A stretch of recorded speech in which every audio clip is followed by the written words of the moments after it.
ఏంటంటే స్థితిలో సంహారం ఉంటుంది, సంహారం లేనిది స్థితి ఉండదు. అది తెలుసుకోవాల్సిన గొప్ప రహస్యమైన విద్య అండి. ఎందుకంటే ఇంత నేను వివరణ ఇవ్వడం జరుగుతున్నది అంటే దానికి కారణం మనకి ముగ్గురు దేవుళ్ళ గురించి బేసిక్గా మాట్లాడే వాళ్ళు ఏమంటారంటే సృష్టికారకుడు బ్రహ్మ, స్థితికారకుడు విష్ణువు, సంహారకారుడు రుద్రుడు. కనుక శివుడు అనగా ఏమని గాడ్ ఆఫ్ డిస్ట్రక్షన్ అలా చెప్పాలి ఈ రోజుల్లో. సంహారకారకుడు కంటే ఇది అర్థం. ఇది పట్టుకుని మనం విదేశాలకు వెళ్ళి చెప్తూ ఉంటే వాళ్ళు ఏమంటున్నారంటే ఓ డిస్ట్రక్షన్ గాడా, అమ్మో అమ్మో అని. అసలు సంహారము అనే మాటలో ఉన్న గొప్పతనం చూడండి. స్థితికి అవకాశం సంహారమే, లేకపోతే అవకాశం లేదు. ఇప్పుడు మనం ఒకప్పుడు బాల్యంగా ఉండేవాళ్ళం, అవునా లేదా? బాలురుగా ఏమైపోయింది ఆ బాల్యం? సంహరింపబడిందా లేదా? పోయింది. అది ఉండిపోతే విత్తనంగా ఉండిపోవాలని ఎవడైనా అనుకుంటాడా? విత్తన దశ తర్వాత అంకుర దశలో లయం అవ్వాలి, అంటే లీనం అవ్వాలి, అవునా లేదు? ఈ దశ ఆ దశలోకి వెళ్ళిపోవాలి. ఈ దశ ఆ దశకు వెళ్ళిపోయిందంటే ఆ దశ ఏమైనట్టు? పోయినట్టేగా. అంకుర దశ అలాగే ఉండిపోకూడదు, అది వృక్ష దశలోకి వెళ్ళాలి, వృక్ష దశ పరదశలోకి వెళ్ళాలి. అంటే స్థితి అనేది నీకు ఎప్పుడు కనిపిస్తుంది? ఒక దశ పోయి మరొక దశలోకి వెళుతూ ఉంటేనే స్థితి కనబడుతుంది కదా. అందుకు స్థితిలో సంహారం ఉందా లేదా చెప్పండి ఇక్కడ. అందుకే గాడ్ ఆఫ్ డిస్ట్రక్షన్ అనకూడదు, ఈజ్ మెర్జర్ ఇది సరైన పదం. లయం అంటే లీనం చేస్తున్నాం ఒక దశ నుంచి ఒక దశలోకి. ఈ చేయడం ఒక పద్ధతిగా చేస్తున్నాడే లేదా?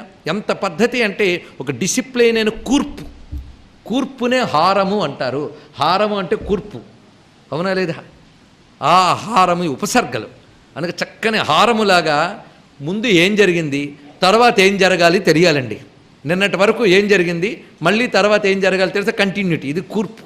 అందుకే ఇంతవరకు జరిగిన సృష్టి అది, అంతలో ఎన్ని కర్మలు క్షయమయ్యాయి, ఎన్ని మిగిలిన వాటికి తగ్గట్టుగా తర్వాత ఏం చేయాలి, ఈ డిపార్ట్మెంట్ అంతా చూసుకోవాలంటే మొత్తం సృష్టి మీద పట్టున్నవాడే చేయగలడు.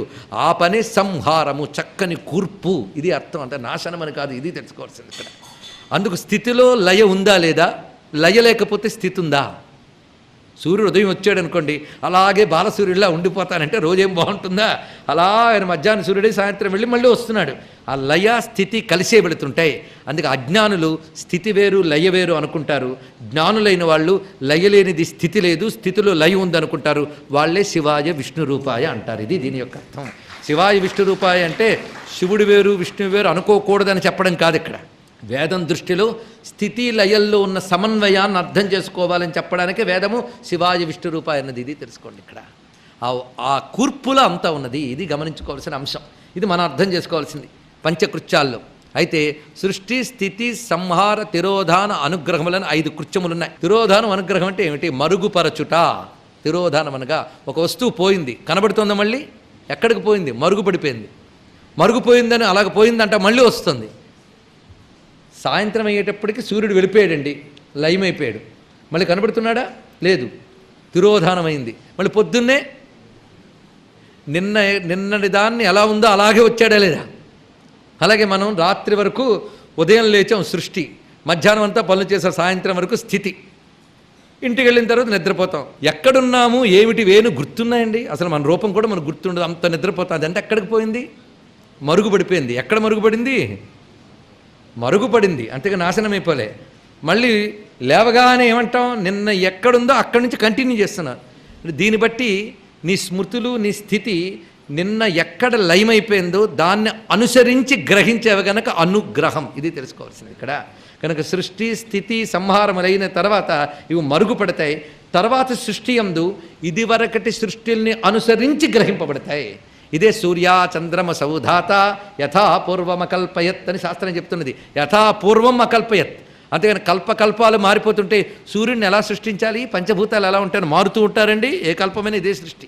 ఇదివరకు కల్పాలను అనుసరించి చేస్తున్నాడు. ఈ మధ్య ప్రళయావస్థలో అది మరుగుపడిపోయింది, మళ్ళీ వచ్చింది. ఈ 5 పనులు ఎప్పుడూ జరుగుతుంటాయి. ఇప్పుడే చెప్పుకున్నాగా మనకే జరుగుతున్నాయి.